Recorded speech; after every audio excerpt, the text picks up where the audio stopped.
Vamos iniciar agora o capítulo 18 de Apocalipse, e o contexto dele é o anúncio da queda da Babilônia.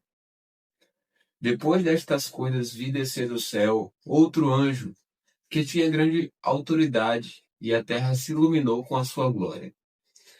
Então exclamou com potente voz, dizendo: Caiu, caiu a grande Babilônia.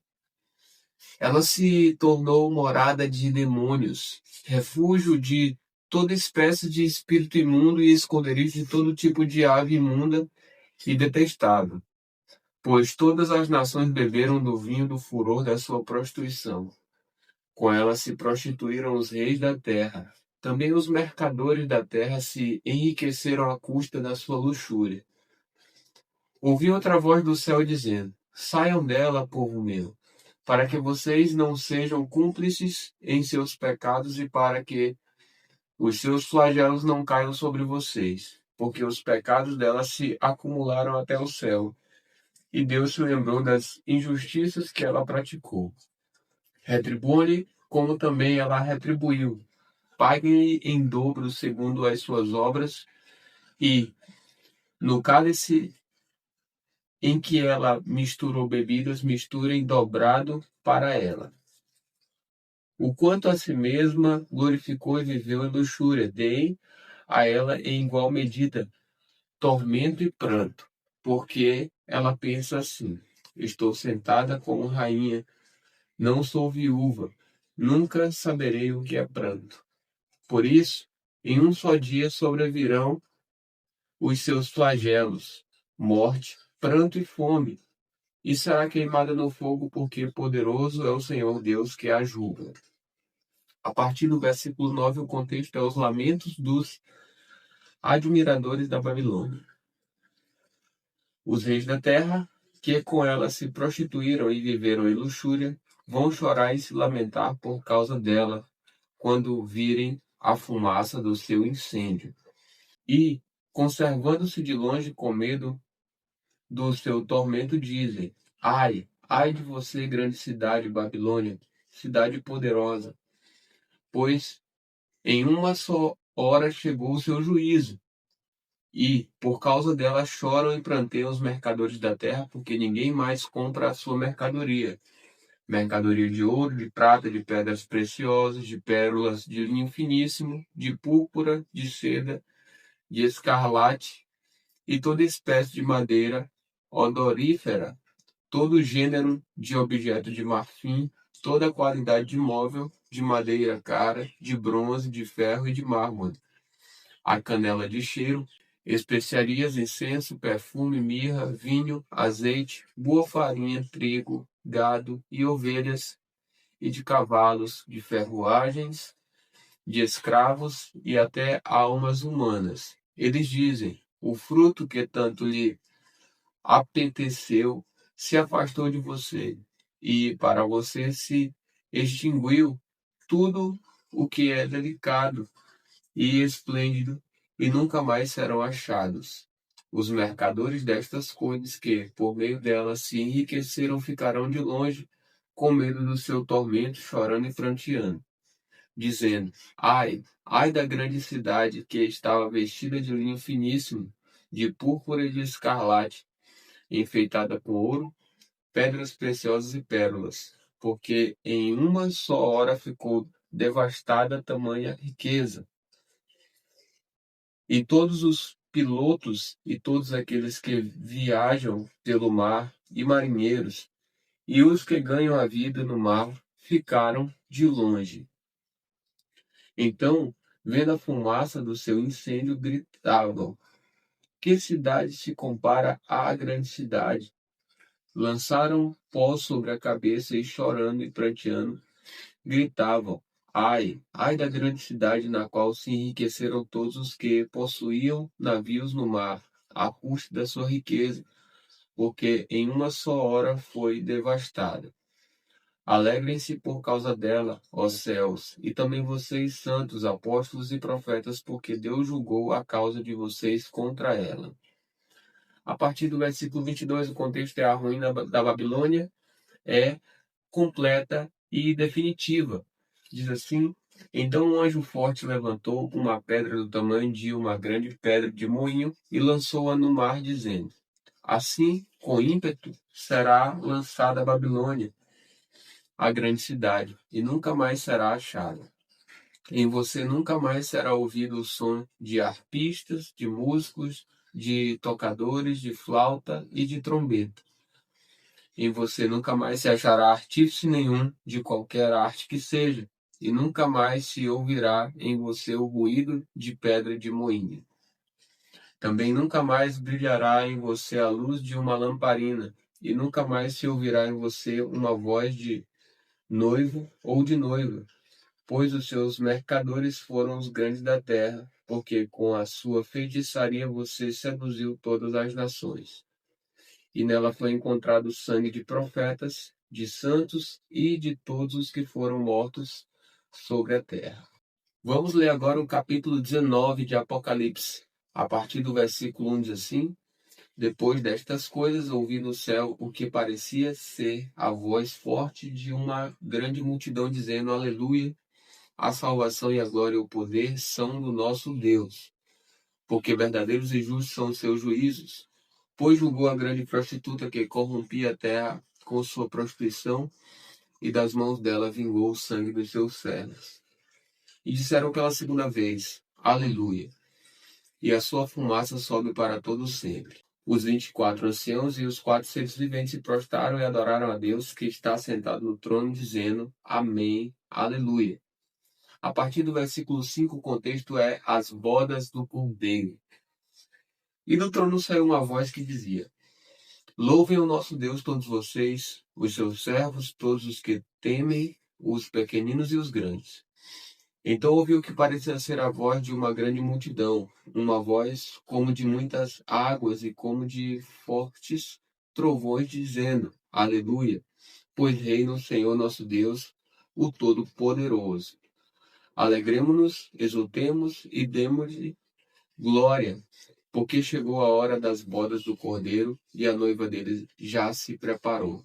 A ela foi permitido vestir-se de linho finíssimo, resplandecente e puro, porque o linho finíssimo são os atos de justiça dos santos.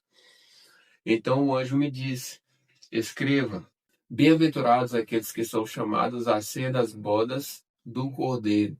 E acrescentou: São estas as verdadeiras palavras de Deus. Prostrei-me diante dos seus pés para adorá-lo. O anjo, porém, me disse: Não faça isso. Sou um servo de Deus, assim como são você e os seus irmãos que guardam o testemunho de Jesus. Adore a Deus, pois o testemunho de Jesus é o espírito da profecia. A partir do versículo 11, o contexto é Cristo, o vencedor da besta e do falso profeta. Vi o céu aberto e eis um cavalo branco. O seu cavaleiro se chama Fiel e Verdadeiro e julga e combate com justiça. Os seus olhos são como chama de fogo, na cabeça dele há muitos diademas. Tem um nome escrito que ninguém conhece, a não ser ele mesmo. Está vestido com um manto encharcado de sangue, e o seu nome é Verbo de Deus. Os exércitos do céu o seguiam, montados em cavalos brancos e vestidos de linho finíssimo, branco e puro. Da sua boca sai uma espada afiada, para com ela ferir as nações.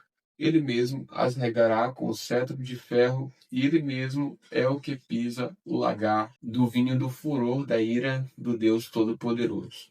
No seu manto e na sua coxa está escrito um nome: Rei dos Reis e Senhor dos Senhores. Então vi um anjo posto em pé no sol.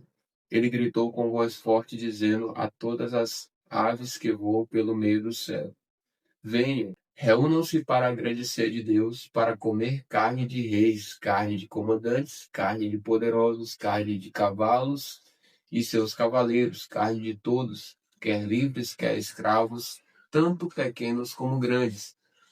E vi a besta e os reis da terra, com os seus exércitos reunidos para fazer guerra contra aquele que estava montado no cavalo e contra o seu exército.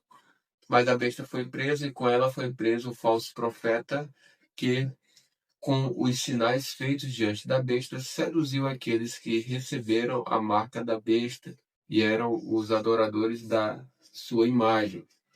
Os dois foram lançados vivos dentro do lago de fogo que queima em enxofre. Os outros foram mortos com a espada que saía da boca daquele que estava montado no cavalo. E todas as aves se fartaram das suas carnes. Chegamos agora ao capítulo 20 de Apocalipse. O contexto dele começa com os 1000 anos, a primeira ressurreição. A partir do versículo 1 diz assim: Então vi descer do céu um anjo que tinha na mão a chave do abismo e uma grande corrente. Ele segurou o dragão, a antiga serpente, que é o diabo, Satanás, e o prendeu por 1000 anos. Lançou-o no abismo, fechou e pôs selo sobre ele, para que não mais enganasse as nações até se completarem os 1000 anos. Depois disso, é necessário que ele seja solto por um pouco de tempo. Vi também tronos, e nestes sentaram-se aqueles aos quais foi dada autoridade para julgar. Vi ainda as almas dos que foram decapitados por terem dado testemunho de Jesus e proclamado a palavra de Deus. Estes são os que não adoram a besta nem a sua imagem, e não receberam a sua marca na testa e na mão, e viveram e reinaram com Cristo durante 1000 anos. Os restantes dos mortos não reviveram até que se completassem os 1000 anos. Esta é a primeira ressurreição. Bem-aventurado e santo é aquele que tem parte na primeira ressurreição. Sobre estes, a segunda morte não tem poder. Pelo contrário, serão sacerdotes de Deus de Cristo e reinarão com eles os 1000 anos. A partir do versículo 7, o contexto é: Satanás é solto e derrotado.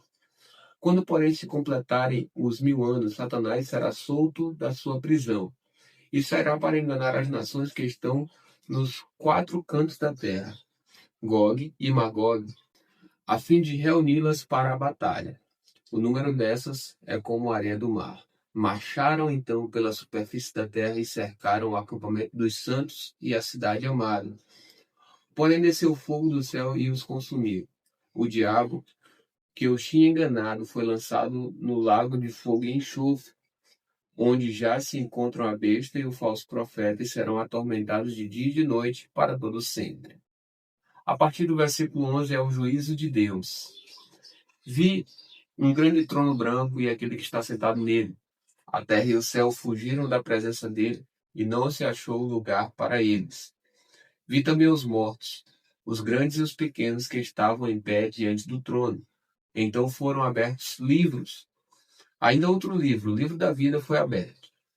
E os mortos foram julgados segundo as suas obras, conforme o que estava escrito nos livros. O mar entregou os mortos que nele estavam. A morte e o inferno entregaram os mortos que neles havia, e foram julgados, um por um, segundo as suas obras. Então a morte e o inferno foram lançados no lago de fogo. Esta é a segunda morte, o lago de fogo. E, se alguém não foi achado inscrito no livro da vida, este foi lançado no lago de fogo. Agora nós chegamos ao penúltimo capítulo do livro de Apocalipse, o capítulo 21. O contexto dele é o novo céu e a nova terra. Olha o que diz: E vi novo céu e nova terra, pois o primeiro céu e a primeira terra passaram, e o mar já não existe. Vi também a cidade santa, a nova Jerusalém, que descia do céu da parte de Deus, preparada como uma noiva enfeitada para o seu noivo. Então ouvi uma voz forte que vinha do trono e dizia: Eis o tabernáculo de Deus com os seres humanos. Deus habitará com eles. Eles serão povos de Deus. E Deus mesmo estará com eles e será o Deus deles. E lhes enxugará dos olhos toda lágrima. E já não existirá mais morte, já não haverá luto, nem pranto, nem dor, porque as primeiras coisas passaram. E aquele que estava sentado no trono disse: Eis que faço novas todas as coisas, e acrescentou: Escreva, porque estas palavras são fiéis e verdadeiras. Disse-me ainda: Tudo está feito. Eu sou o Alfa e o Ômega, o princípio e o fim. Eu, a quem tem sede, darei de graça da fonte da água da vida. O vencedor herdará estas coisas, e eu serei o Deus dele, e ele será o meu filho. Quanto, porém, aos covardes, aos incrédulos, aos abomináveis, aos assassinos, aos imorais, aos feiticeiros, aos idólatras e a todos os mentirosos, a parte que lhes cabe será no lago que está queimando com fogo e enxofre, a saber, a segunda morte. A partir do versículo 9, o contexto é a Nova Jerusalém. Então veio um dos 7 anjos que tinham as 7 taças cheias dos últimos 7 flagelos e falou comigo, dizendo: Venha, vou mostrar-lhe a noiva, a esposa do Cordeiro. E ele me levou no espírito a uma grande e elevada montanha e me mostrou a cidade santa, Jerusalém, que descia do céu da parte de Deus, a qual tem a glória de Deus. O seu brilho era semelhante a uma pedra preciosíssima, com pedra de jaspe cristalina. Tinha uma muralha grande e alta, com 12 portões, e junto aos portões 12 anjos. Sobre os portões estavam escritos nomes, a saber, os nomes das 12 tribos dos filhos de Israel. 3 portões se achavam a leste, 3 ao norte, 3 ao sul e 3 a oeste. A muralha da cidade tinha 12 fundamentos, e sobre estes estavam os 12 nomes dos 12 apóstolos do Cordeiro. Aquele que falava comigo tinha por medida uma vara de ouro para medir a cidade, aos portões e a sua muralha. A cidade tinha forma de um quadrado, de comprimento e largura iguais. E mediu a cidade com a vara, e tinha 12.000 estádios. O seu comprimento, largura e altura são iguais. Mediu também a sua muralha, e tinha 144 côvados, pela medida humana que o anjo usava. A muralha é feita de jaspe e a cidade é de ouro puro, semelhante a vidro límpido. Os alicerces da muralha da cidade estão enfeitados de todo tipo de pedras preciosas. O primeiro alicerce é de jaspe, o segundo de safira, o terceiro de calcedônia, o quarto de esmeralda, o quinto de sardônio, o sexto de sárdio, o sétimo de crisólito, o oitavo de berilo, o nono de topázio, o 10º de crisópraso, o 11º de jacinto e o 12º de ametista. Os 12 portões são 12 pérolas, e cada um desses portões é feito de uma só pérola. A praça da cidade é de ouro puro, como o vidro transparente. Não vi nenhum santuário na cidade, porque o seu santuário é o Senhor, o Deus Todo-Poderoso e o Cordeiro. A cidade não precisa do sol, nem de lua para lhe dar claridade, pois a glória de Deus a ilumina. E o Cordeiro é a sua lâmpada. As nações andarão mediante a sua luz, e os reis da terra lhe trazem a sua glória. Os seus portões jamais se fecharão de dia, pois nela não haverá noite. E lhe trarão a glória e a honra das nações. Nela não entrará nada que seja impuro, nem o que pratica abominação e mentira, mas somente os inscritos no livro da vida do Cordeiro.